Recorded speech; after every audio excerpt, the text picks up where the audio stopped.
conta, já havia passado o problema maior.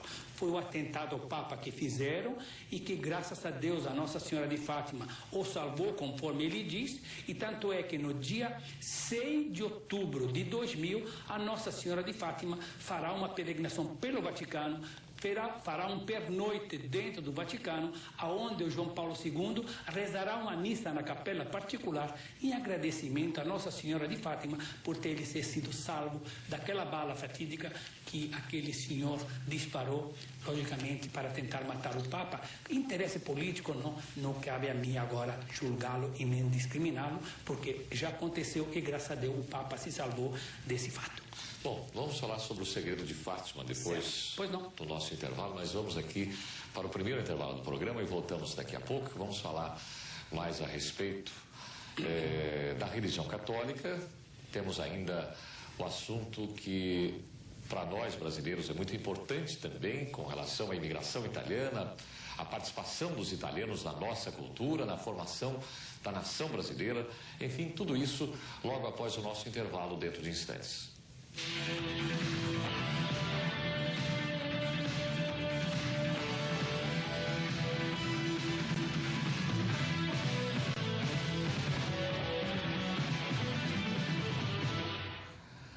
Hoje o programa Caminhos está conversando com o correspondente consular da Itália e vaticanólogo, Dr. Giancarlo Nardi.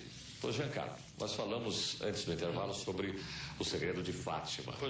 Por que esse segredo foi revelado somente agora, depois de um bom tempo de ter acontecido aquilo que previa o terceiro segredo de Fátima?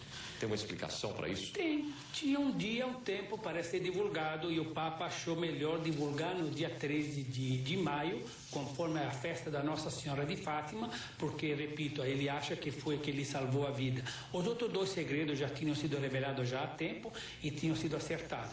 Esse terceiro segredo de Fátima, há inclusive aqui entre nós, como diria um amigo meu, uma controvérsia. Muita gente acha que não é isso, mas claro que é isso mesmo. Já aconteceu e, como eu repito, muita gente acredita e muita gente não acredita.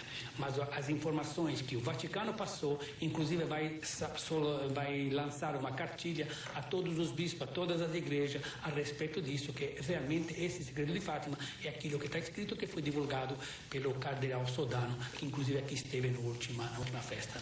E como que o senhor viu a atitude do Papa de pedir perdão aos negros, aos índios, aos excluídos?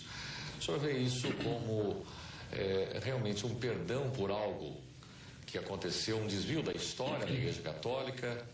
Ou foi um ato mais de extrema humildade do Papa, como ele tem demonstrado em várias atitudes dele?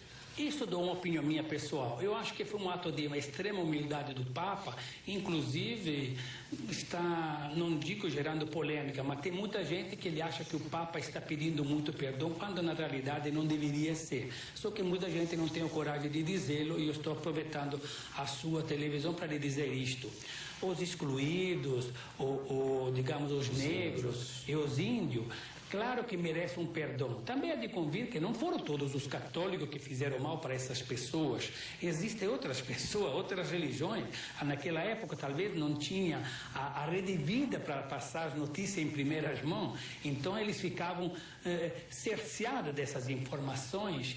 Mas quero também lembrar que nessa época que existia a Inquisição, foi a época de maior número de mártires, foi a época de maior número de santos que se destacaram na história toda hoje, inclusive até hoje nós estamos rezando por ele, porque a religião católica é, a meu ver, claro que sou um vaticanólogo, um cristão, um católico, apostólico, romano e praticante, por sinal estou fazendo um curso agora de diaconato, quero ver se, como sou um ex-seminarista, quero ver se eu volto a esse curso. Estive conversando recentemente com Dom Cláudio Umbi, nosso arcebispo, e ele está me encaminhando para um caminho justamente me orientando a respeito disto.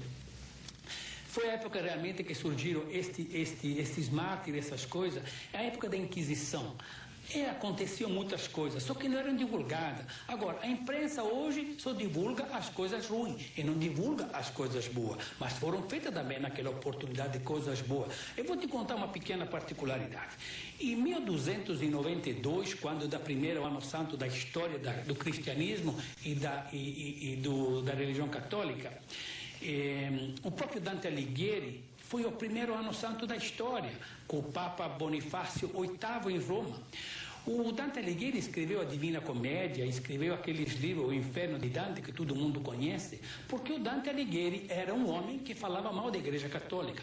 Então ele, para fugir da Inquisição daquela época, com medo de ser, logicamente, queimado também nas famosas fogueiras, ele de noite ele tinha um poder extraordinário, ele vagava, ele se transportava, viajava de noite. E de manhã ele escrevia tudo essas coisas.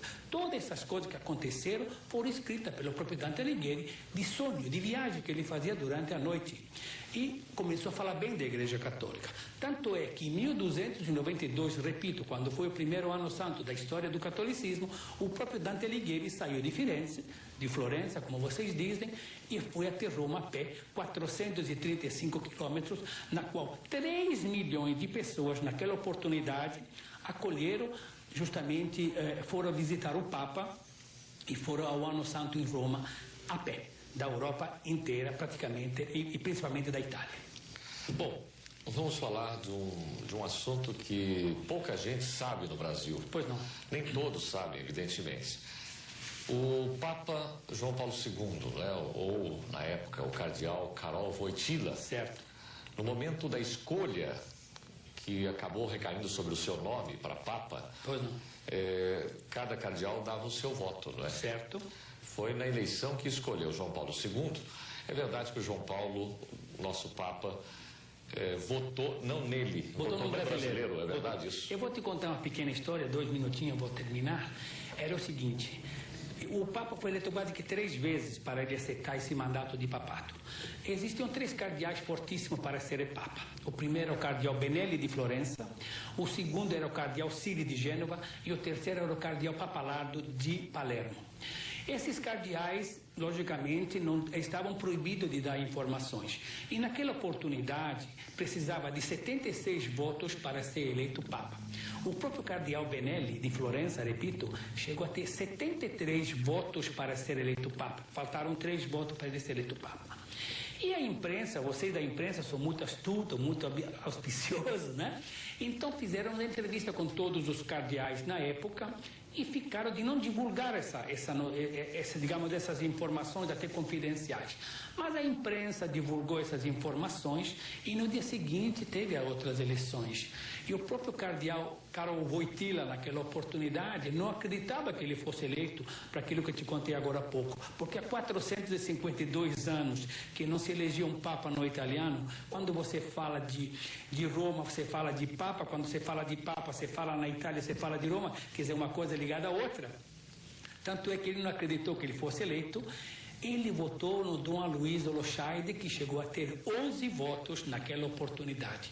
Mas quando ele foi eleito pela 3ª vez, tiveram que soltar a fumaça branca e habemos papas. E foi feito um papa, acredito eu, sem arrependimento, acredito eu, um papa melhor talvez não tivesse. A única preocupação, como ele disse agora há pouco, era realmente ele saber como é que ele seria aceito pelos italianos, como é que ia ser aceito pelo mundo, mas ele foi aceito fantasticamente, maravilhosamente, e haja aí a prova que está até hoje junto com o Santo Padre. Retrocedendo um pouco, na abertura da Porta Santa, ele abriu a Porta Santa com 3 pedidos. Uma, de se ele acontecesse alguma coisa durante o Ano Santo, que o Ano Santo termina no dia 6 de janeiro de 2001, ele nomeou